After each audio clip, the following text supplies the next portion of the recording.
November, 1930. The Canadian subarctic in late autumn is not a place that invites sentiment. It is a place that endures. The land here, the vast, trembling expanse of the Northwest Territories, has always operated by a logic that human beings can only partially understand. Temperatures plunge to -40. Daylight lasts perhaps 4 hours. The tundra, flat and gray and featureless for hundreds of miles in every direction, absorbs sound like a burial shroud absorbs light. There is no echo here. No resonance. Only the slow, indifferent breath of a continent that existed long before people walked it, and will exist long after. A man named Joe Labelle moved through this landscape the way only men shaped entirely by wilderness could. With patience, with purpose, with a particular economy of motion that separates the experienced from the dead. Labelle was a fur trapper, one of the last of a nearly vanished profession even then, and he knew the routes through this country the way a sailor knows tides. He had traveled these same paths many times before. He knew where the frozen rivers narrowed enough to cross safely, where the tree line sheltered him from the worst of the wind, and he knew Lake Anjikuni. He had stopped at the Inuit settlement on its shore before, many times, in fact. It was a small community, perhaps 30 souls, perhaps more. The people there were familiar faces. They were hunters, fishermen, men and women and children who had built their lives along this particular stretch of shoreline the way their ancestors had for generations, following the caribou, reading the ice, understanding the lake in all its moods.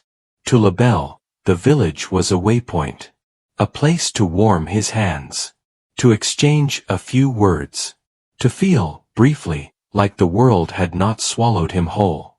On this particular day in November, he was following a familiar route toward the settlement. He had been traveling for hours. The light was already failing, that particular purple-gray dusk that the north produces, not quite dark but deeply absent of warmth, and he was looking forward to the glow of fires, the smell of food, the sound of children. He smelled the village before he saw it. Or rather, he smelled the absence of it. There was no smoke. In the north, fire is not a luxury. Fire is the difference between life and its opposite. Every shelter in a settlement like this one would have maintained some kind of heat source through the day and into the night. Not just for warmth, but for cooking, for drying equipment, for the dozen small uses that fire serves in a world without electricity, without insulation, without any of the invisible systems that separate modern life from raw survival. The absence of smoke from a settlement in November was not an oddity. It was an alarm. Labelle walked faster. He called out as he entered the perimeter of the settlement. Called out the names he knew. Waited. Called again. Nothing answered him but wind. He pushed open the door of the first shelter. Inside, the cold was different. Not the biting, moving cold of the open air, but something still and settled, the cold of a place that had not been heated in a long time. Long enough that the walls had drunk the frost all the way through. Long enough that whatever warmth had lived here had been entirely consumed. The fire was dead. Not banked, not smoldering, dead. Long dead. Food sat in a pot above it. Labelle looked at it. He would later describe this in the official account that followed. Food still in the cooking pot, as though the meal had been interrupted, as though whoever had been preparing it had simply walked away. He moved from structure to structure. The story repeated itself in each one, a narrative of ordinary life interrupted at an impossible moment. Personal belongings untouched. Hunting equipment in place. Clothing hung and folded. Everything that would have mattered to people in a place this remote. Everything that would have been taken if people were leaving, deliberately, by choice, left behind as though the inhabitants had simply ceased to exist. There were no bodies, no blood, no signs of struggle or violence, no indication of illness, of panic, of anything that might explain a single person's absence, let alone an entire community's. Joe Labelle had seen a great many things in his years in the northern wilderness. He had seen death and starvation, and the particular way that isolation can break a person slowly and completely. He was not, by any reasonable account, a man prone to fear. He was afraid now. To understand what Labelle found, or rather, what he failed to find, it helps to understand the world in which he found it.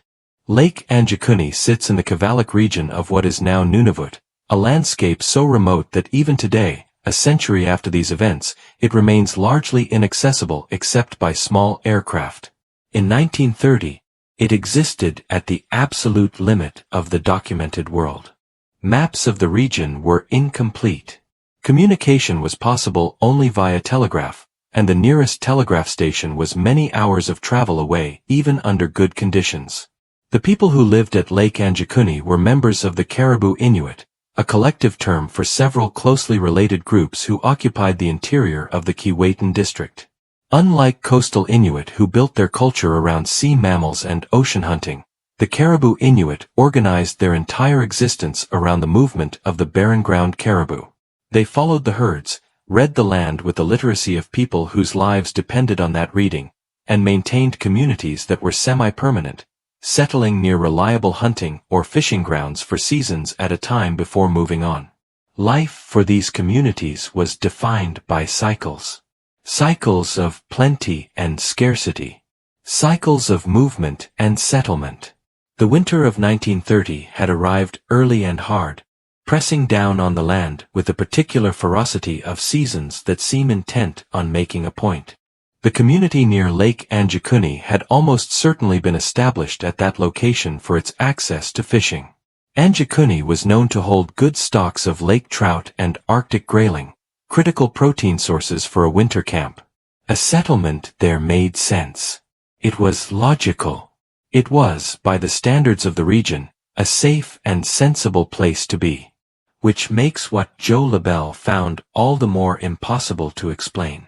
The account that Joe Labelle would give to authorities, and which would eventually find its way into newspaper reports, official records, and the collective memory of one of Canada's most enduring mysteries, was meticulous in its detail. This was not a man given to embellishment.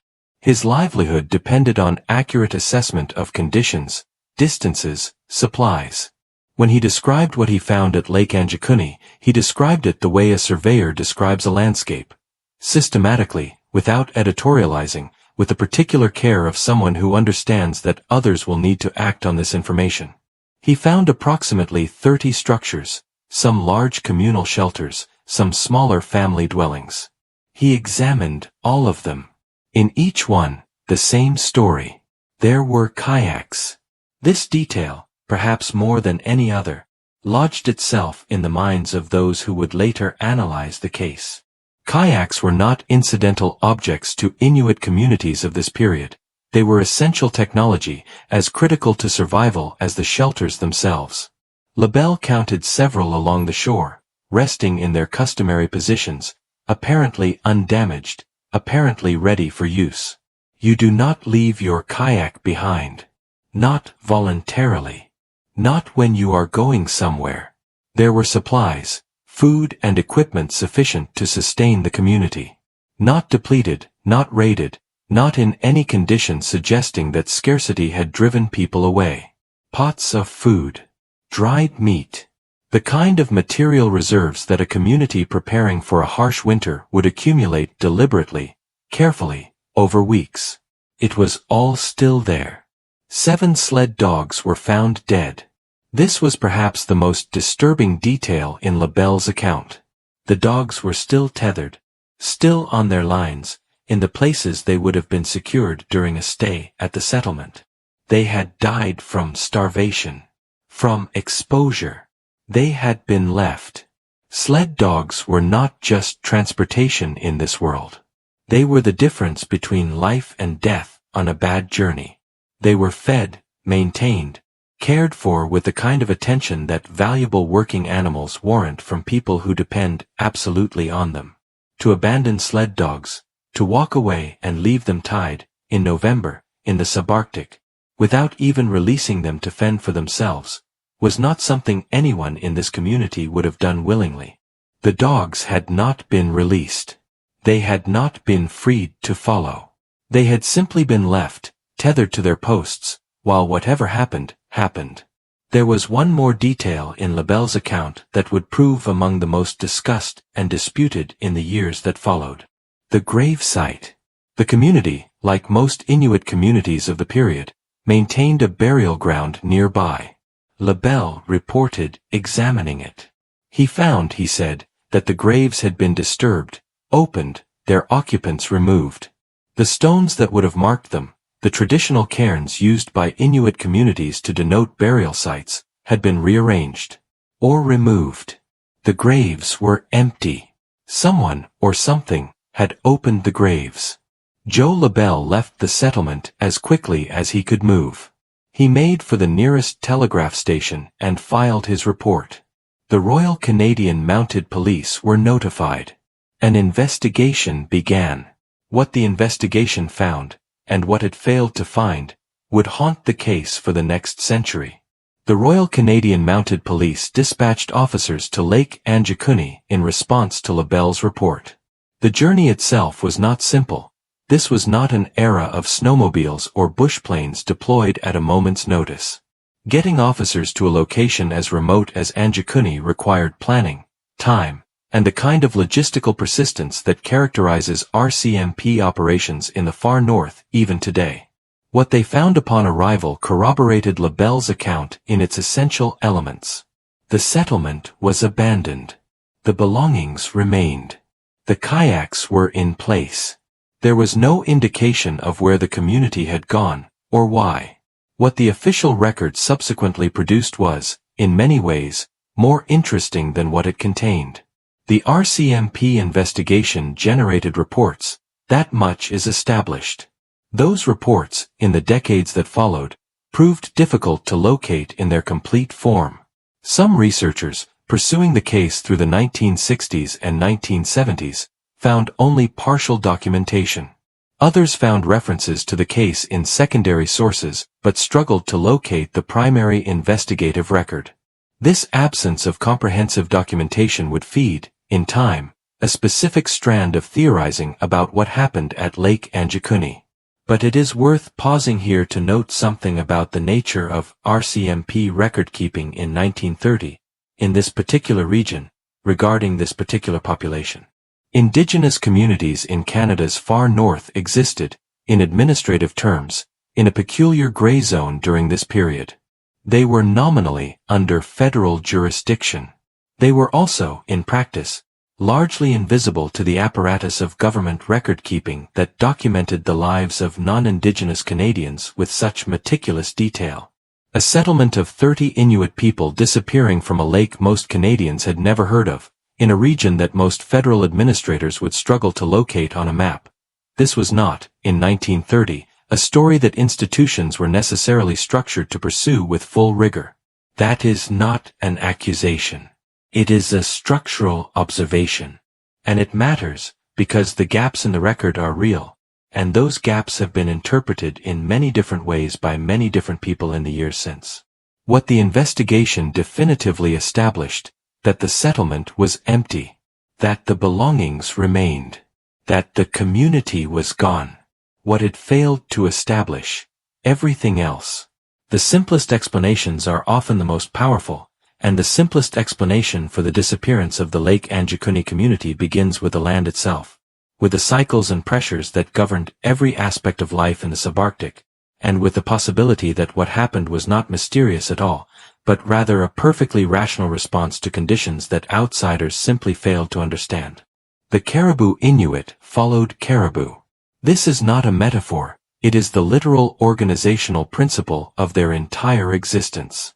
The herds moved according to rhythms that could shift year by year, influenced by weather patterns, predator pressures, vegetation changes, and factors that even the most experienced hunters could not always predict far in advance. When the caribou moved unexpectedly, the people who depended on them moved too. They had to. Consider a winter of particular severity. The caribou shifting their migration route further east, or north, or into terrain that the settlement at Anjikuni was not positioned to exploit. Food stores beginning to run low earlier than anticipated. Community elders making the decision, as community elders had made it for centuries before, to move, to follow, to go where survival led, regardless of what had to be left behind.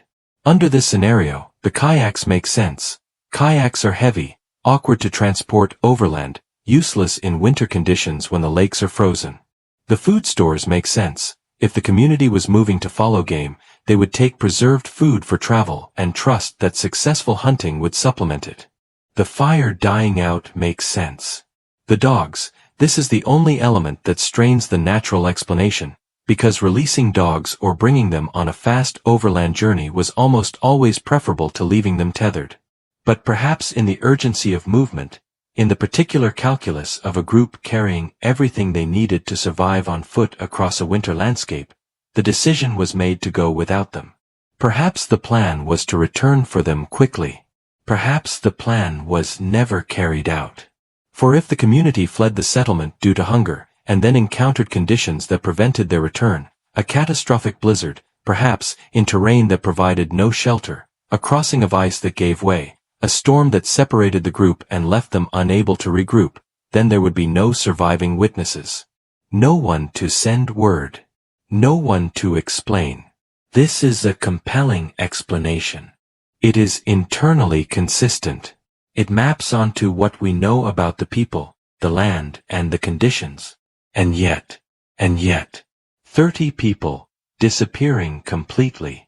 In conditions where experienced trackers, RCMP officers who knew this terrain, found no trail, no tracks, no directional evidence of where the community had gone. If 30 people left on foot in November, hauling supplies, heading in a consistent direction, they would leave tracks. Sled runners would leave furrows in snow. Footprints of that volume don't simply vanish. Unless enough time had passed that the wind had erased them. Unless they had been gone for longer than anyone initially estimated. The natural explanation doesn't close the door on the mystery. It opens a different door, into a corridor of unanswered questions that extends just as far. There is another possibility that any honest examination of this case must confront. A possibility that is less dramatic than the others, but arguably the most important for understanding how this story became the story it became. The possibility that the account, as it reached the public, was not entirely accurate. The story of Lake Anjikuni did not enter the public consciousness through official reports or verified documentation. It entered through newspapers. Specifically, it entered through the reporting of a journalist named Emmett E. Kelleher, who published an account of Labelle's discovery in a Canadian paper in the early 1930s, an account that was then picked up, amplified, and reproduced across North American media in the way that sensational wilderness stories tended to travel in that era, moving from paper to paper with each retelling adding new details, new dramatic flourishes, new elements of the inexplicable. Journalists in the 1930s operated within a media culture that was simultaneously more and less constrained than today's. They had fewer fact-checking mechanisms, less pressure toward documentary precision in human interest stories, and a great deal more appetite for the kind of remote wilderness mystery that could fill column inches and sell papers to readers in Toronto or Montreal or New York who would never visit the subarctic in their lives and had no means of verifying what they were being told. Researchers who have examined the primary sources in recent decades have raised persistent questions about the Anjikuni account.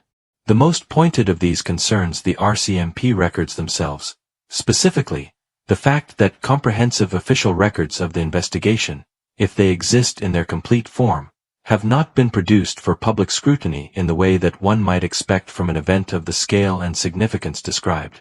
Critics of the mystery narrative, those who argue that it is substantially exaggerated or even fabricated, point to this absence of robust official documentation not as evidence of a cover-up, but as evidence that the official investigation found nothing unusual enough to generate extensive records. Under this interpretation, here is what may have actually happened. A fur trapper arrived at a settlement that was temporarily empty, its residents perhaps out hunting, perhaps visiting a neighboring community, perhaps conducting a ceremony or seasonal activity that took them away from the main village for a period of days. He found an empty settlement, was disturbed by it, perhaps genuinely alarmed given his experience of the region, and reported it to the RCMP. The RCMP investigated and found, or later found, that the community had dispersed normally for reasons consistent with Inuit patterns of movement, and the case was closed without generating the kind of dramatic paperwork that comes with unexplained events. In this telling, the sensational public account grew from a misunderstanding, and the gaps in the documentary record reflect the mundane reality that nothing extraordinary happened, rather than the dramatic possibility that something extraordinary happened and was then suppressed. This explanation has a satisfying rational clarity. It is also, in its own way, unsatisfying, because it requires us to discard not just the supernatural elements of the story, but the specific, concrete details that Labelle's account contains. The food in the pot. The dogs on their tethers. The disturbed graves. A seasoned trapper does not confuse a temporarily empty settlement with one that has been abandoned. A man with decades of wilderness experience is not easily fooled. Or is he? Under conditions of extreme cold, in failing light, in a landscape that routinely distorts human perception and plays tricks on human judgment, might a man see what the circumstances primed him to see? The rationalist explanation doesn't close the case either. It simply inverts the mystery, replacing the question of what took the people with the question of how a story about nothing became a story about everything. There is a version of this story that is darker than a natural disaster and more troubling than an exaggerated newspaper report, a version that requires engagement with one of the most painful chapters in Canadian history, the systematic, deliberate, and often devastating interference by Canadian federal and provincial authorities in the lives of Indigenous communities throughout the early 20th century. The forced relocation of Inuit communities was not a hypothetical policy in 1930. It was a practice. Between the 1920s and the 1970s, the Canadian government engaged in a series of programs, some characterized as welfare initiatives, some as sovereignty exercises, some as public health interventions, that resulted in the movement of Indigenous communities from their traditional territories to locations chosen by administrators sitting in offices in Ottawa and Yellowknife. These relocations were frequently conducted with minimal consultation, in conditions that proved devastating to communities, and with consequences for cultural survival that are still being reckoned with today. Some researchers have asked a pointed question about Lake Anjikuni. Is it possible that the community did not vanish, but was relocated? That government agents, perhaps RCMP officers acting on orders from Indian Affairs administrators, directed the community to move, perhaps forcibly, to a different location? And that the story of the mysterious disappearance was either a misunderstanding of this process, or a deliberate obscuring of it. This theory has a structural plausibility that demands engagement. The RCMP, in this period, was routinely used as the enforcement arm of federal Indian policy. Officers stationed in remote northern posts were not simply law enforcement. They were agents of a broader colonial administration that had interests in the organization, concentration, and management of Indigenous communities. The decision to move a settlement would not necessarily have been documented in the way a crime investigation would be documented. It might have generated only administrative records held by different departments, in different archives, under different filing systems than those that have been typically searched by researchers pursuing the mystery. If this is what happened, then the community of Lake Anjikuni did not disappear into the unknown. They were placed somewhere. They had names. They had descendants. And the story of their supposed mysterious vanishing has, for nearly a century, replaced the actual story of what happened to them.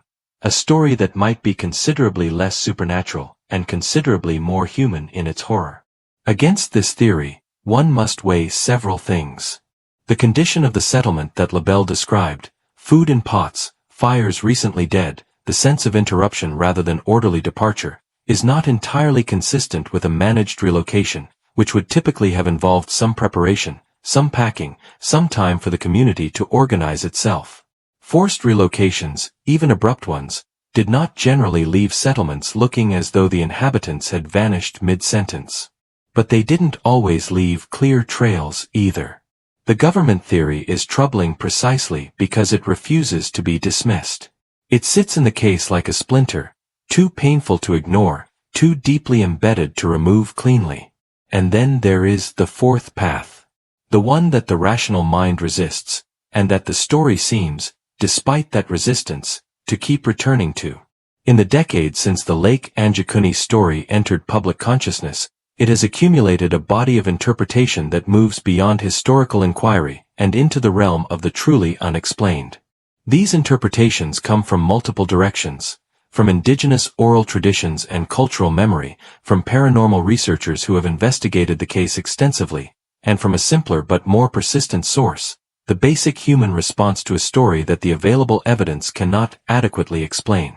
The Inuit people of the Canadian subarctic have a rich and complex cosmology, a worldview in which the boundary between the visible and invisible worlds is considerably more permeable than Western epistemology typically allows. In traditional Inuit understanding, the land is not inert.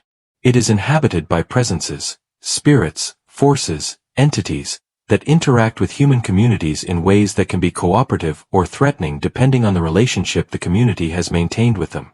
Certain places carry particular significance. Certain acts or failures can disrupt the balance between the human and the spiritual in ways that have tangible consequences. It would be reductive and disrespectful to summarize Inuit spiritual traditions in a few sentences and then deploy them as a narrative convenience. What can be said is this, that in the oral traditions of communities in the region surrounding Lake Anjikuni, there are accounts of what happened there, accounts that have circulated alongside and sometimes in contradiction to the version that entered mainstream media. These oral accounts do not typically describe a natural disaster or a government relocation. They describe something else. Something that came from a direction the community could not explain and could not resist. Among researchers in the paranormal community, a category that encompasses a wide range of rigor and credibility, Lake Anjikuni has attracted sustained attention for several decades. The case is typically analyzed in relation to a cluster of other disappearances in the Canadian North, some well documented and some as contested as Anjikuni itself. Collectively, these events are sometimes cited as evidence for the presence of non-human intelligences in the region. Presences that, in some accounts, have been observed by indigenous and non-indigenous witnesses as lights in the sky, structured objects moving in ways inconsistent with known aircraft, or simply as an inexplicable force whose evidence is the absence it leaves behind. The UFO hypothesis, applied to Lake Anjikuni, posits something specific and chilling, that the community was taken. Not displaced, not fled, not lost, but collected. By something that left no physical evidence because it operated outside the systems by which physical evidence is created and left behind. This is the explanation that the rational mind rejects first. It should be noted, however, that the rational mind's rejections are not always as final as they seem. The history of phenomena once considered impossible, and later integrated into scientific understanding is long enough to warrant a certain caution about categorical dismissal. There is also a simpler version of the supernatural theory, one that doesn't require spacecraft or extraterrestrial intelligence, but that is perhaps more unsettling for its intimacy. The simple suggestion that there are forces in the natural world, or adjacent to it, that we do not understand. That in the deep north, in the places where human habitation becomes a provisional and fragile thing, something exists that occasionally, for reasons we cannot fathom, reclaims what it considers to be its own. The Inuit understood themselves to be in relationship with a living land. They maintained that relationship through ritual, through respect, through the careful observance of protocols that outsiders often dismissed as superstition.